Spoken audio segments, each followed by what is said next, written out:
Well, hi everybody, and welcome back to another AMG interview. And we have Michelle Puccini from Tenterfield. And Michelle, I have known for a long time. Oh my God. It's been quite some time. And Michelle started, what was the year that you started AMG? When was that? We were AMG 4. 4 years ago then. Yeah. Yeah. So let's share with everybody why you decided to join, and what were you looking for out of the mastermind? I think I wanted to join initially because I knew I was a not so normal or average business model. And I knew that I was going to need help and support to make it successful. So I definitely joined knowing that I was already in need of help, even from that very first starting point. We pretty much joined in the first 12 months that we had the practice. So share your practice, just share a little bit with everyone what it was. So I've lived in my local community for about 22 years. Started with a practice in town straight after graduation, did the little stint in the UK, and then decided to go out on my own about 6 years ago. And decided that the first vehicle, or the only vehicle that I could probably enter the veterinary business with, was going to be a mobile practice. So we started with just a single vehicle. Then we've ended up with a couple of very specialized vehicles and a hospital, and started out with just me. And that lasted for about 5 weeks. Till I realized I was not going to be able to live my vision of dropping my kids at school, doing some vet work between 9 and 3, and then doing a couple of invoices at nighttime. That honeymoon period was very brief. And I actually ended up with a practice manager as my first employee. And everybody said, "Oh, you need a vet nurse." And I'm like, actually, I really need someone who's good at all the stuff that I'm not good at, which was the scheduling, the accounting, the invoicing, the bookings. So she came on board, and we were purely mobile to start with. We literally lived in the vehicle with a laptop and spent pretty much every day either in our local community or on the road visiting sort of adjacent communities, offering large animal and small animal services. Yeah, it's fascinating. You sort of said starting out in that was the easiest entry point for you because there wasn't a big capital. Obviously, right now, a lot of mobile practices starting up. What advice, looking retrospectively now, would you give to those that are kicking off a mobile service? Start with the end in mind. So if you really have an aspiration that you would like to be the touch point for every part of your client's pet's journey, from consultation, first vaccination, desexing surgery, then all their yearly dentistry, you've really got to start with the thought that you've either got to become super friendly with a clinic that you're going to refer them to for surgery, knowing that they're going to come back to you for all of those other non-surgical procedures, or you'll do what we did, and we grew into an on-site hospital on our property. But we still really identify ourselves as a mobile practice. So we still offer our clients the opportunity that we will come and do consultations in their home or in our specialized vehicle. But we are a little different probably from your average practice in that we will offer to pick up and deliver their pets at the end of a procedure. So we still do call ourselves and identify as a mobile clinic, but we have a hospital with all on-site stuff now. Picking someone's pet up, dropping it back sounds very labor intensive. What's the client's expectation around the costs, and what's the reality, and how did you go in, I guess, creating a business model that actually worked, because it's such a different model? Well, I think you were probably part of that journey, Sam, as you realized when I was having a little meltdown at one of the AMG meetings, throwing my hands up in the air going, my business model's broken. It's just not going to work. It's not going to generate the income I need. So it was just this reality that I was unique and I needed to charge for that service in a unique way, keeping in mind that it needed to fit with people's expectations of what that unique experience was going to be like. So I just went, I don't really care anymore what anybody else is charging for consultations in a brick and mortar clinic. Yeah. This is what it's going to cost to our clients. And you said, if someone's not complaining, you're not charging enough. Well, I probably need to put my prices up a bit, because we really very rarely have people complain about the cost of our consultations. So we are, probably 20% more on average than what an average small animal consult in a clinic setting would be. We do have probably a little bit of a flow on. We suffer a lot from, while you're here, would you mind? So in that way, we probably do gain more business from people who said, oh, would you mind having a look at so-and-so? I can never get him in the car. So we might have been called there to see a kitten vaccination because they don't want to wake their baby up and put their baby in the car to take the cat to a clinic. Yep. But while we're there, can you please look at our 60-kilo Rottweiler who's got arthritis? Yeah. So we've always found that there's a benefit to seeing people in their home.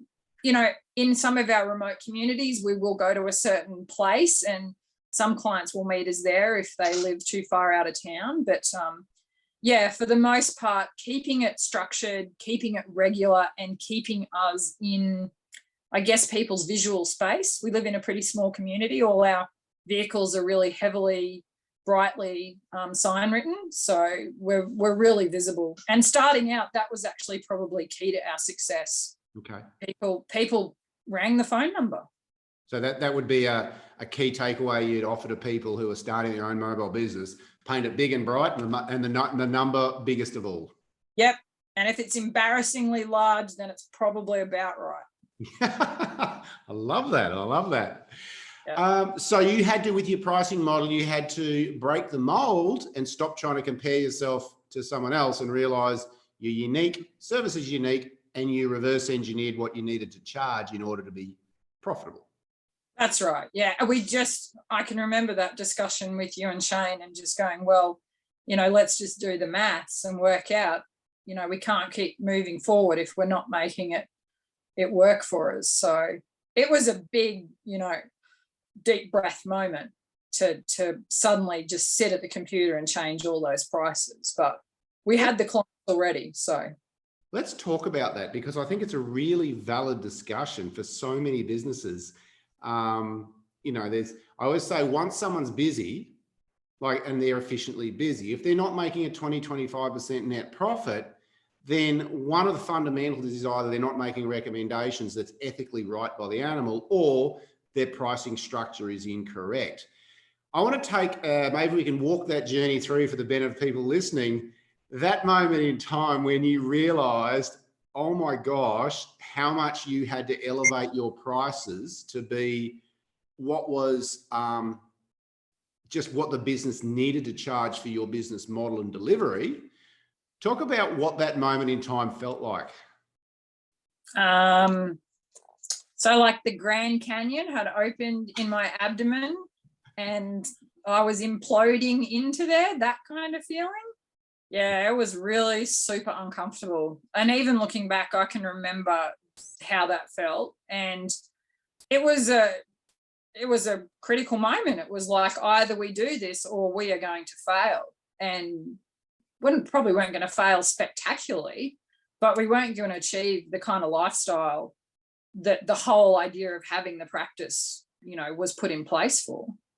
Yeah. So it was proper gut-wrenching. Looking back on that, being the person you are now, which is an incredibly different person than the first person started the event, what would you say to those people who are struggling financially or feel like they're just paying the bills, and obviously what they're charging is an issue? Based on that moment in time, which people avoid like the plague because it's so uncomfortable, what advice would you be giving to them? I think forward. Do you want to be sitting here in this position in 2 years, 4 years, 6 years, 10 years? In 10 years' time, do you want to be having that discussion with your accountant around the fact that, you can't afford to send the kids to the school that you want them to go to, or you can't afford that piece of equipment that's going to take your skills to the next level? And And also, you know, do you want to keep doing it? Like, are you still passionate about it? Because if you're going to have to, you know, lift your game and lift the way your practice operates, then you've really got to know that you want to keep doing it, because otherwise you're not going to be playing full out. Yeah. Can I ask you something? And just, this is not a loaded setup question. I'm just generally interested for people listening. I know you're like, I don't trust you, Sam. As I said, we've known each other for a long time. Yeah. Do you think that if you hadn't had a support, like a process, like something like the Mastermind program, which is obviously designed to get you clear on your outcome and then show you the steps to take, do you think that step you would have taken at that period, or would you have put off taking that step it would have taken you a lot longer to take that step or get into that realization? Oh, without a doubt.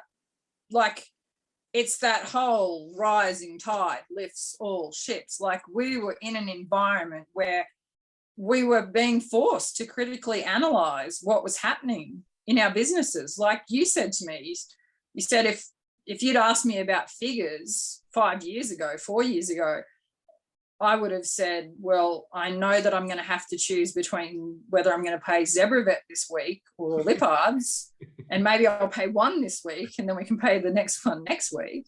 Yeah. Yeah, I think honestly, and probably to be perfectly honest, it was the relationship, like Simon and my relationship, that was under the most stress. When the business was under stress, yeah, I was under stress, and our relationship was under stress. So that probably the thing that was, something was going to give, and in amongst it, you know, potentially our relationship was probably the thing that was suffering the most.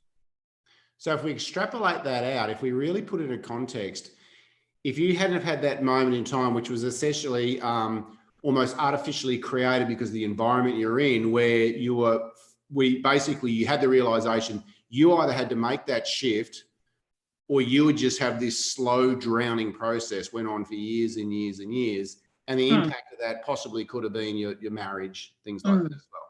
Yeah. Yeah. Yeah. Okay, so let's get on to some more brighter things, because that's pretty heavy stuff. But it's pretty true, I think, is that most people have that moment in time where they get to the point, what we call the nexus point, where they've got to go left or right, because going continually is just it no longer becomes acceptable. Okay, so when you're joining the AMG, were there any reservations you had? Like, you were starting at the start of your business journey, really. Were there any reservations you had around the program or the investment or the time or anything like that?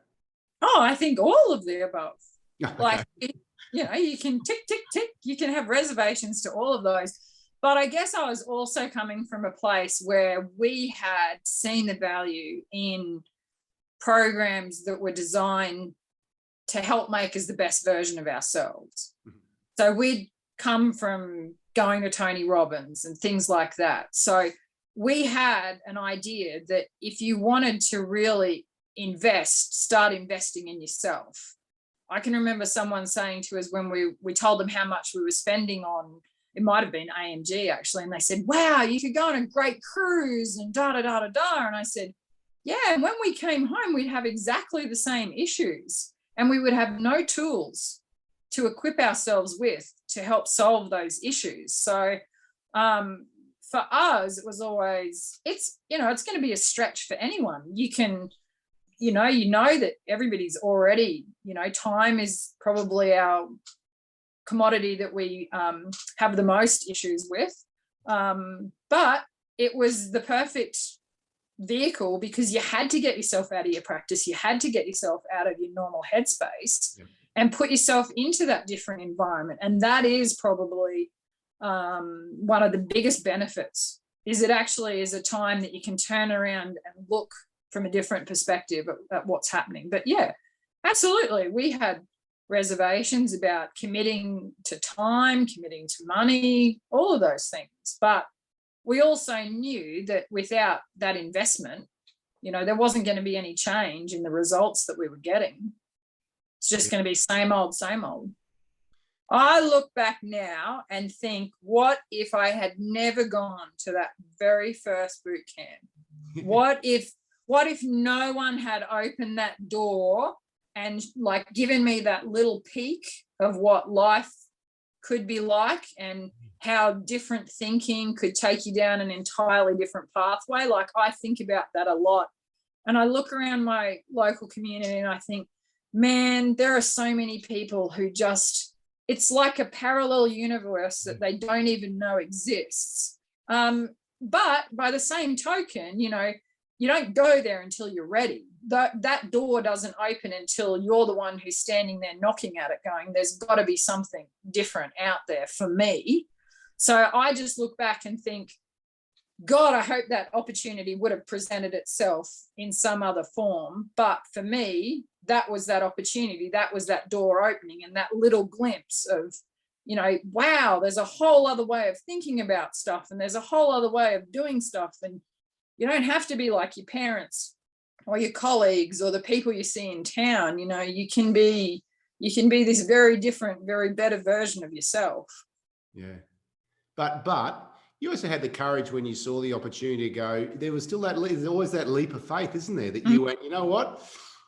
I'm going to have a crack. When everyone goes, you're mad, you could be on a cruise, but you've gone, I'm going to invest in me now so I can go on 10 times more cruises than you'll ever get to go on later on.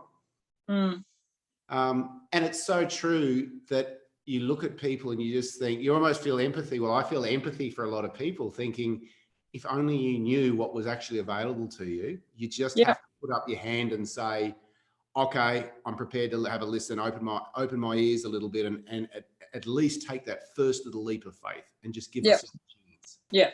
Yeah. Absolutely. What has been one of the surprise outcomes for you?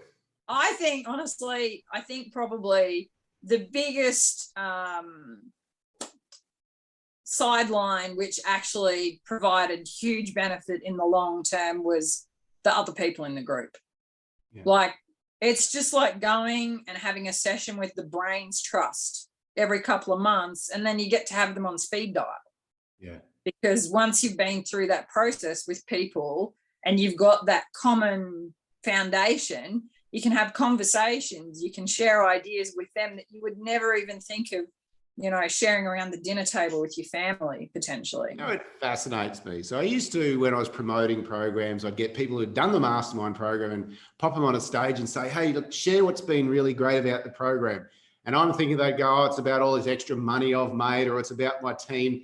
And do you know, to a T, what you've just said, almost every single individual I've ever interviewed has said, one of the biggest surprise benefits, one of the things I think was so valuable, two things they say: one, who I've become as an individual, and two, the people that we hung around, because just being around that energy of people who are like punching away, going, cheering in your corner. It used to really annoy me. I was like, you're saying the wrong things, but I've come to realize the value of that as the mastermind process is we're all kind of doing it together as a group. Yeah. Oh, absolutely. And for any of those processes, you know, if you've been through something hard or you're going through something uncomfortable, you can guarantee that someone else in that room has either been there, is there at the moment, or they're heading there. Yeah. So, you know, whether they know it or not, you know, and that probably has provided us with the change that we can then see reflected back in the other people. What other areas of your life has it kind of played out in, other than just your business life? What the journey's sort of? Oh, like, well, probably relationships. You know, absolutely everything you learn goes on to impact your relationships that you have with yourself, with your immediate family, with your colleagues. So that's probably key, and it probably does change the way I think about issues where I think I used to suffer from imposter syndrome. I think probably a little bit of me still suffers a little bit from imposter syndrome, but I think I'm getting better at it, at managing that feeling. So I think I go through life, and I can remember it at the first boot camp, looking at the people up on stage who had been, I was thinking, wow, you know, how amazing would it be to be one of those people who'd been in the AMG program. You know, and at that point in time, when I was an employee of another clinic, I just couldn't even imagine what it would be like. But I think that was the kernel of the idea. Well, you know, maybe I could be like one of those, and maybe I could be a practice owner. And then it becomes, well, maybe I could be a successful practice owner, and have people who like working at my practice. So I think it just, you know, it grows and grows. But oh yeah, without a doubt, like you become a different person. You just become a more mature version of yourself. Yeah. Oh, it's awesome. Look, it's been such a privilege and an honor to be part of your journey. So, and congratulations. I love hearing, you know, like down the track, you know, obviously we're not working with you now, but you're still getting these results, and your business is still growing and growing and growing. And that's what I love. It's not about anybody else. You're not reliant upon someone else. It's actually you. You are now an extraordinary business owner who is creating their own future in the way that, you know, you kind of wanted to. So kudos to you. Awesome.